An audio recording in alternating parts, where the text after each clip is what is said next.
അമ്മയുടെ ഉള്ളിൽ ഒരു കുട്ടി ഉരുവായിരുന്ന സമയം മുതൽ ആ കൊച്ച് അനുഭവിച്ച കുറെ അധികം പ്രശ്നങ്ങളുണ്ട് എന്ന് വിചാരിക്കും. ഉദാഹരണം പറഞ്ഞു കഴിഞ്ഞാൽ, ഹസ്ബൻഡ് വളരെ ക്രൂരമായിട്ട് പെരുമാറി, അതല്ലെങ്കിൽ അമ്മ പല കാര്യങ്ങളിൽ കൂടി ഇൻവോൾവ് ആയി പ്രശ്നങ്ങളുണ്ടായിരുന്നു. അപ്പൊ കൊച്ചുള്ളിൽ കിടക്കുകയാണെന്ന് വിചാരിക്കുക.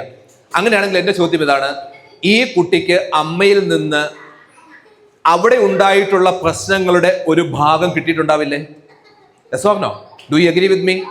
അങ്ങനെയാണെങ്കിൽ ആ ഉണ്ടായിരിക്കുന്ന പ്രശ്നങ്ങൾ ഒരു കുട്ടിയായിട്ട് ഒരു ഫീറ്റസ് ആയിട്ട് ഗർഭപാത്രത്തിൽ കിടന്ന ഒരു കൊച്ചിന് എന്ത് കിട്ടിയിട്ടുണ്ടാവും? അമ്മയിൽ നിന്ന് ആ തിക്ത അനുഭവങ്ങൾ ആ കൊച്ചിന്റെ സബ് കോൺഷ്യസ് മൈൻഡിൽ കിട്ടിയിട്ടുണ്ടാവും. ഈ കൊച്ച് ജനിച്ചതിന് ശേഷം ചുറ്റുപാടുമായിട്ട് പൊരുത്തപ്പെട്ട് വളരാൻ ശ്രമിക്കുന്നു. അങ്ങനെ ചുറ്റുപാടുമായിട്ട് പൊരുത്തപ്പെട്ട് വളരുന്ന സമയത്ത് ധാരാളമായിട്ടുള്ള എക്സ്പീരിയൻസ് ആർക്ക് കിട്ടുന്നു? ഈ കുട്ടിക്ക് കിട്ടുന്നു. ആ കിട്ടിയിരിക്കുന്ന എക്സ്പീരിയൻസുകൾ നെഗറ്റീവ് ആണെങ്കിൽ ഈ കൊച്ചിന്റെ സബ് കോൺഷ്യസ് മൈൻഡ് എന്തായിരിക്കും? നെഗറ്റീവ് ആയിരിക്കും. Yes or no? അപ്പോൾ പ്രിമിറ്റീവ് മൈൻഡ് നെഗറ്റീവ് ആണ്, സബ് കോൺഷ്യസ് മൈൻഡ് നെഗറ്റീവ് ആണ്. അങ്ങനെയാണെങ്കിൽ ഒരു 8 വയസ്സിന് ശേഷം അല്ലെങ്കിൽ ഒരു 11 വയസ്സോട് കൂടിയൊക്കെ ശരിക്കും രൂപപ്പെടുന്ന സബ് കോൺഷ്യസ് മൈൻഡും കോൺഷ്യസ് മൈൻഡും എന്തായിരിക്കും? നെഗറ്റീവ് ആവാനുള്ള സാധ്യതയുണ്ട്. ക്ലിയർ ആണ് ഞാൻ ഈ പറയുന്നത്?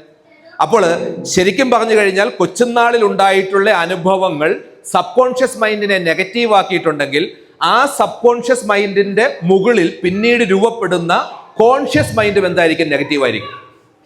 അങ്ങനെയുള്ള വ്യക്തികളാണ് സാധാരണ നെഗറ്റീവ് ആയിട്ടുള്ള ആൾക്കാരായിട്ട് പിന്നീട് മാറുക.